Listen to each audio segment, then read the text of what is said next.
हादोराव बिसायख'थिया 6था खोलोब जानानै थांबाय। दिनैनि बेलायाव नोंथाङा भारतबर्षआव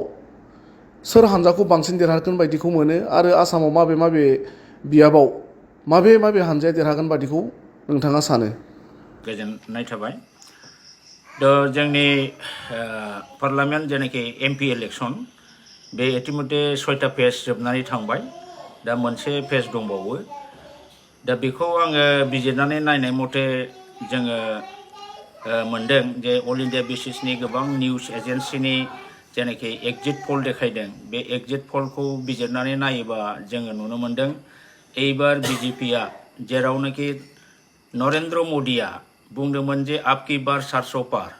दा एबार 400 जननि बारा MP बिथांमोनहा देरहा होगोननि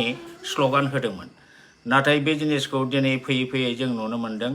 सेथि, नैथि, थामथि, ब्रैथि, बाथि, द'थि इलेक्शन जाखांनायनि उनाव बिथांमोननि बे जे स्ल'गान बे स्ल'गाना जेबो खामानियाव होनाय नङा। जों बेखौ दिनै बिजिरनानै नुनो मोनबाय आरो गोबां निउज चेनेलफ्रा बे जिनिसखौ होबाय। दा आंनि बिजिरनायाव अल इन्डिया बेसिसाव BJPआ मेक्सिमाम थांथारोबा 212निफ्राय 220थासिम बिथांमोनहा थांनो हागौ आरो NDA जेनाखि कंग्रेसनि गठबन्धन बा एलायन्स NDA एलायन्सआ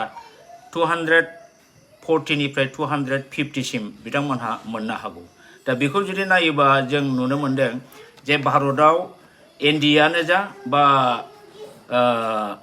इन्डिया गठबन्धनानो जा मोननैनि गेजेराव मोनसेबो हारसिङैनो सरकार दानो हानाय अबस्थाखौ जानाय बादिखौ एबार नुहुराखै। दा बे हिसाबै अब्लाबो जों बेखौ गोरलैयै साननानै लानो हायो जे नरेंद्र मदि BJP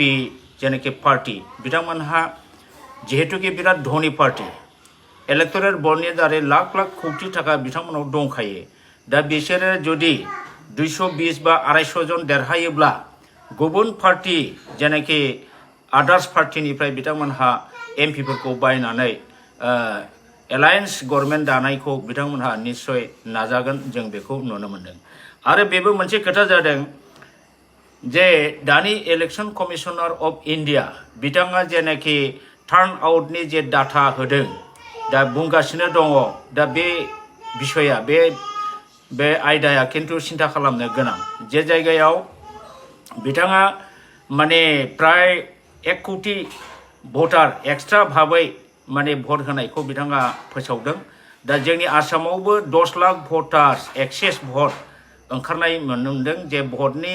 जोबनायनि उनाव पलिं एजेन्टफोरनो जेनाखि पार्सेन्टेज प्रेसिडिं अफिसारफ्रा लिरनानै हरदों बिनि उपरन्सि 10 लाख भटारा दा जोंनि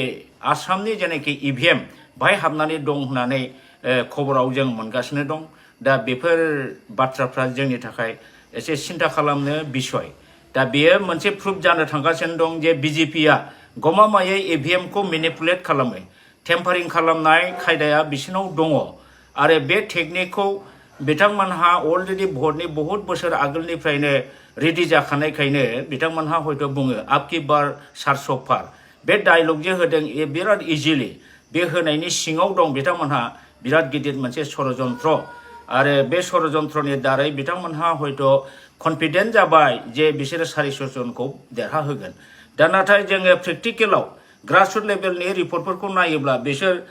220निफ्राय 240नि बारा बारनो नाङा। किन्तु EVM बा VVPAT खौ बिथांमोनहा मेनिपुलेट खालामनानै हयथ' बिनि बाराबो थांनो हागौ 272नि बाराबो मोननो हागौ। अब्ला जोङो बुंनांगोन बियो BJPनि सिङावनि बे मोनसे जेनाखि टेम्पारिं खालामनानै EVMखौ गावसिनि पलिया रिजाल्ट होहोनानै देरहानाय बे रोखोमखौ जों माने साननानै लानो हायो। दा BJPआ गोदो गोदायनिफ्रायनो जों खोनाबाय थाखायो गोबां EVMखौबो बिसोरो चेन्ज खालामो आरो गोबां थांनाय बारनि MLA इलेक्शनावबो खोनादों गोबां समस्थियाव माने स्ट्रं रुमावहाय CCTV केमेरा गैया कारेन्ट गैया बेफोरबादिनि दारै थांनाय बाराव जेरैबादि MLAआव रिजाल्ट होनांगौमोन बे होआलासिनो उल्था जाजोबदों BJPनानो देरहाजोबदों। एबारबो जुदि गमामायै इलेक्शन कमिशनार अफ इन्डियाया बुंनाय बादि 10 लाख भटारा जुदि जोंनि आसामनि EVMआव हाबनानै दंब्ला दा बबे इभिएम खौ बबे पोलिं स्टेशननिखौ मेनिपुलेट खालामखो बा हाइजेक खालामखो बा टेम्पारिं खालामखो बे जिनिसा साननो गोनां जाबाय निश्चय आंनि अनुमान मथे बिजेपिया ओरैबायदिखौ टेम्पारिं खालामगोन जे समस्थियाव बिथांमोनहा जेनगोन बादि बे जेनगोन बादिखौ बे 10 लाख जेनाखि दा एक्सेस एनाउन्समेन्ट होदों दा बे एक्सेसखौ जेनगोन समस्थियाव जुदि सोनानै होदोंब्ला अब्ला जे समस्थियाव अपोजिशन पार्टिया देरहानांगौमोन दा बिसोरमोनहा देरहानांगौआ खिन्थु गोब्राब जानोसै से हमनानै लादो दिनै क'क्राझार लकसभा समस्ति एसटि जेनाखि रिजार्भ दा बेवहाय निश्चय बिथांमोनहा जेनगोनखौ नुहुरखानानै इउपिपिएल आरो बिजेपि एलायन्स सरकारनि जेनाखि जयन्त बसुमतारी केन्डिडेट बेखौ देरहाहोनो निश्चय बेवहाय 1.5 लाख 2 लाख माने भटखौ एक्सेस सोनानै हयथ' होदों जानो हागौ जाय एक्सेस भटनि दारै आनकाउन्टेड भटनि दारै दिनै जयन्त बसुमतारी निश्चय देरहागोन थिग बेबादिनो दरं उदालगुरियाव जोंनि ग्राउन्ड रिपर्ट मथे माने जोंनि दुर्गादास बर' बिपिएमना देरहानांगौ बे एकदम सियर जों बेखौ ग्राउन्ड रिपर्टनिफ्राय मोनदों थिग बेबादिनो धुबुरियाव माने रकिबुल हुसेन कंग्रेसना देरहागोनखौ जोङो ग्राउन्ड रिपर्टनिफ्राय जोङो मोनदों थिग बिदिनो जरहाटआव जेन'बा गौरब गगैया देरहानाया सियर थिग लरेन ज्योति गगैया डिब्रुगड़निफ्राय देरहागोन बेफोरबादियाव दा बिजेपिया नैबे टेम्पारिंनि दारै इलेक्ट्रल मेसिनखौ इभिएमखौ मेनिपुलेट खालामनानै बिथांमोनहा जुदि एक्सेस भटारखौ बाफ्राव सोनानै टेक्निकेलि जुदि टेम्पारिं खालामनानै होयोबा किन्तु जायखौ देरहागोन सानदों दिनै ग्राउन्ड रिपर्ट मथे बिथांमोनहाबो हयथ' देरहानाय नङा दा आं सानदों निश्चय क'क्राझार आरो दरं उदालगुरि बिथांमोन बे मोननै समस्तियाव बिथांमोनहा जुदि टेम्पारिं खालामाबा बा नोङो हाइजेक खालामाबा मा होनो बिदिखौ मेनिपुलेट खालामाबा बिसोरो माने देरहानायनि खुनु माबा गैया बिपिएफनि दलानो दुर्गादास बर' आरो खाम्फा बरगयारि बिथांमोनानो देरहागोन आरो जुदि जेनोबा जोङो होननांगोन बे जिनिसा टेम्पारिं जादों दा जोंहा नैबेखौ नायनांगौ जे भटनि पार्सेन्टेजआ बा टटेल भटआ बेसेबां जायामोन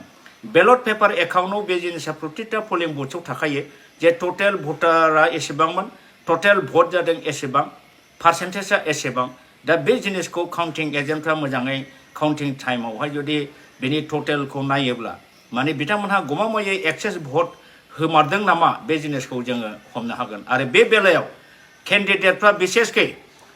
दे माने एमपिनि जायफोर केन्डिडेट बिथांमोनहा बिराद स्ट्रं जानांगोन आरो काउन्टिं जुरिजेननायनिफ्राय जोबजासे बिथांमोनहा लागातार नांथाबनांगोन आनरेस्ट भाबै बिथांमोनहा प्रतिटा पलिं सेन्टारनि टटेल भटआ बेसेबां पार्सेन्टेजआ बेसेबां बे हिसाबखौ लानानै थानांगोन आरो नेक्स्टआव जोङो बेखौ दरकार जायोबा कर्टआव चेलेन्ज खालामनांगोन दा एबार जिहेतुके अल इन्डिया बेसिसाव बिजेपिया जेरावबो जेननायनि लक्षणखौ दा नुदों दा बे हिसाबै बिथांमोनहा बे इभिएमखौ टेम्पारिं खालामनायनि खुनु बाथ्रा गैया दा बिथांमोनहा बेबादिनो सोलोयै बोलोयै बाय हुक आरो बाय क्रुक माने गभर्नमेन्ट दानाय बे जिनिसखौ जोङो बिथांमोनहा नाजागोन जों बेखौ अनुमान खालामनो हायो दा जोङो बेखौनो दा सिन्था खालामनो गोनां जोंनि सचेतन महला माने कनसियास व्यक्तिफ्रा आरो बिसेसकै केन्डिडेटफ्रा काउन्टिं टाइमाव जाहाथे बिराद एक्टिभ जायो खुनु पर्दायै जाहाथे बिसोरो इभिएमनि जेनाखि टार्न आउट जे संख्या भटआ बेसेबां होआ बियो माने जेनाखि रिटेन बै माने at the and of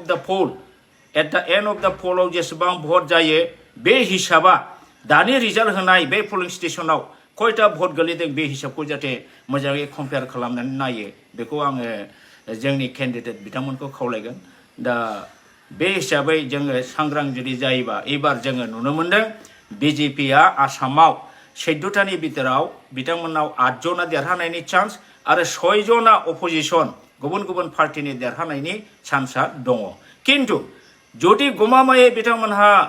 इभिएमखौ manipulate खालामारोबा टेम्पारिं खालामोबा हयथ' 14थायाव बिथांमोनहा 12थाखौबो देरहागोन दा बे जिनिसखौ जोङो नुदों आरो किन्तु ग्राउन्ड रिपर्ट माने ग्राउन्ड जेनाखि रिपर्ट बेवहाय बिथांमोनहा 8थानि बारा खुनु पर्दाय मोननायनि चान्स गैया दा बेखिनिखौनो आंनि तरफनिफ्राय आङो जेनाखि फैगोन जा एमपि इलेक्सन 4 जुनाव ओंखारगोन बिनि सायाव आंनि थौले गोसोजों आं जा स्टाडि खालामनानै मोनदों बेखौ रायजोफोरनो फोरमायनाय जाहैबाय हयथ' बेवहाय गोरोन्थिबो जानो हागौ बे गिदिर बाथ्रा नङा खारन बेयो मोनसे केलकुलेसनसो स्टाडि खालामनायसो बेखिनिखौनो बुंनाय जाबाय गोजोन्थों